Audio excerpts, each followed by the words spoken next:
Hey guys, so today I wanted to share a look inside my Commonplace book, share a little bit what it is, how I use it, and how it can benefit you.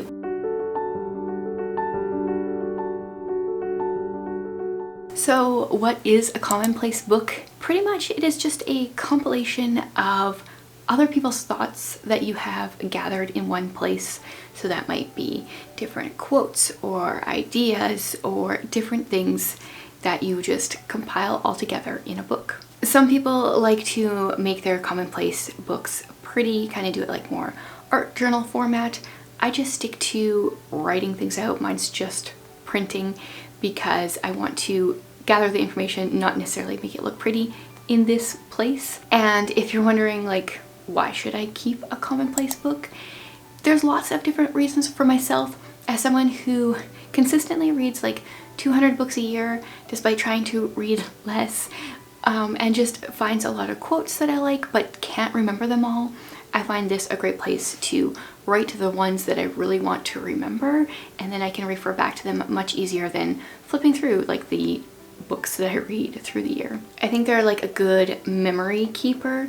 You know, you can look back, especially if you date your pages, your quotes, you can look back and see like what themes were really jumping out at you in certain stages or seasons of your life. And if you are a forgetful person like I am, this is just a great memory keeper, record keeper, place to hold lots of beautiful ideas. So you can use any notebook or pen.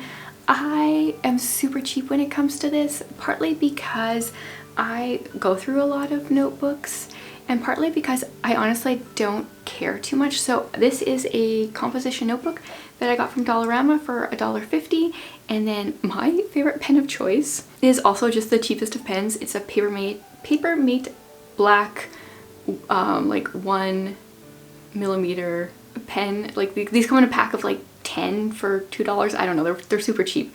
That's what I use. You can make it more beautiful, use higher quality items, that's totally fine. Sometimes I do use different notebooks. I was initially told, kind of like introduced to the whole Commonplace journal when I was 18, when I was an au pair in England, and I realized, oh, I was kind of doing this, but I didn't realize like it had really like a name. It was really its own thing, and I've been doing it kind of like sporadically ever since then.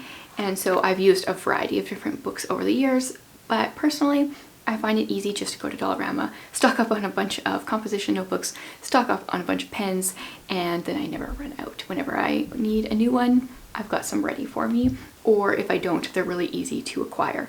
But that's totally personal preference. You can, you know, take this to give you permission to buy like a fancy notebook, a fancy pen, or just stick with the cheap stuff like I like to do. So what do you all record in a composition notebook? I'm going to give you a little flip through of mine and then share what I keep in it, as well as a few things I don't keep in it that you could, but I'll explain why I don't. So as a big reader, it should come as no surprise that a lot of the stuff I keep in my composition notebook, my Commonplace journal, is information from books. So this particular book I started in March of this year, and I will go through seasons where I use the book more than others. Maybe I'm going through a period where I'm just doing more studying and learning. Maybe I'm just remembering to use it more. Different seasons, different months will be using this more than others. So for this one, I started out March by reading a homeschool book and wrote down some different things that jumped out at me. This one is more like, it is quotes, but it's more a few quotes, and then I also summarized a few things that I kind of learned from it, things I wanted to take away. And then that continues onto this page here. This was a YouTube video actually that I watched, another homeschool related one. Obviously in March every year I am starting to plan for my next homeschool year, so there's definitely a theme. And these are different notes that I took from this YouTube video that was kind of supposed to be educational, but probably they didn't plan for it to be as educational as I found it to be. So there's more on that. Then I started reading the story of Christianity, so I started taking notes on different chapters of that, taking away like key points, key time periods, etc. So it's different learning. Then I went on this rabbit trail where I was learning about the Tudors, who I've always been interested in because of King Henry VIII and his wives, but I wanted to learn a little bit more about that. This was also inspired by a book I read, and then I just documented all of my research in here.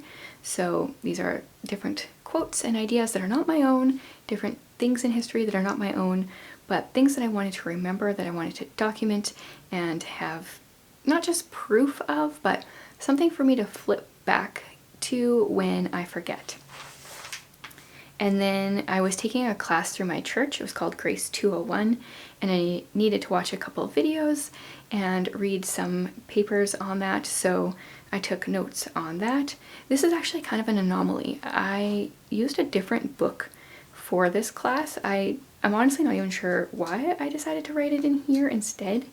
It's not a bad idea, it's just I had tons of other notes from this class that didn't end up in here, but for some reason this particular day I wrote it in here.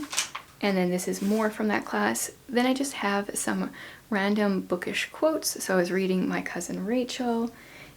This one is a quote. It's a Thomas Jefferson letter, something he wrote in a letter that I found in a book that I thought was interesting. Okay, this is more about that class that I took. So okay, maybe it was 2 days worth that I wrote in here, but there was like multiple months that I had in a different book. Still don't really understand that myself. More bookish quotes that I got from different books that I was reading. This is a really underrated classic book, Parnassus on Wheels. I would recommend reading it. It does not feel like it was written over 100 years ago. It was hilarious. Really enjoyed it. And now these are notes on a podcast that I listened to. And this is a book that I read, and honestly I wanted to come back because I highlighted so much from Every Woman a Theologian that I wanted to come back and add more of my quotes, but it got to the point where I was highlighting too many things and I got overwhelmed, and so this is all that I wrote from this book, but I loved it and highlighted so many things. Another book that I read this spring that I loved was A Praying Life, and this one I made myself pause when I read a quote that I really liked, and I made myself pull out the book and write it down because otherwise I get overwhelmed and I don't write down all the quotes. This is another podcast. They gave an outline for life, and I thought that was really great. I wanted to write down all sorts of notes, so I went back and I listened to it a few times so that I could get all the information from it that I wanted. More on A Praying Life. Obviously, I really like this book. Wrote down a lot of quotes. Okay, and then here we've got something else. Now here you'll find I wrote out a Bible verse, and I was going to say that this is something that I do not generally include in here are scripture or sermon notes, and that is just because I have a different book that I kind of exclusively use for that, but this verse apparently was so powerful at the moment that I needed it in multiple places. And then we've got more book quotes. Another really good classic that does not read like a classic is Daddy Longlegs. I really enjoyed that one. And another verse. Obviously, that was hitting me. I've got some lyrics from a song. Love that song. This was definitely a theme for this season. And then I've got a fiction book here that had some great quotes that I liked. I wrote down quite a bit from that one. Honestly, my fiction books don't usually have that many quotes. It's more nonfiction. This was a nonfiction book that I enjoyed. This was a library book, so I didn't take the time to write down as many quotes as I probably should have. A fiction book, Emily Climbs, another great classic. This one had some really good quotes. One of my favorites was this one. I mean, it's a little bit morbid, but I thought it was kind of funny, and I can also like understand the idea behind this quote. And then I wanted to write down some of my favorite quotes that are from Anne of Green Gables, because she's got so many good ones. This one is maybe a little depressing, but I kind of like that visual. And that's where I'm at so far in this book. So I've got music lyrics, I've got book quotes, I've got things I've written down from podcasts, from videos, classes I've taken. This is just a compilation of a lot of learning that I've done in the last 6 months or so. And like I said, certain seasons I'm writing in it more than others. And I'm just going to continue using it. Once this is done, I will start another commonplace book and just keep going. These are really great to look back on, flip through, find quotes that jumped out at me in certain seasons.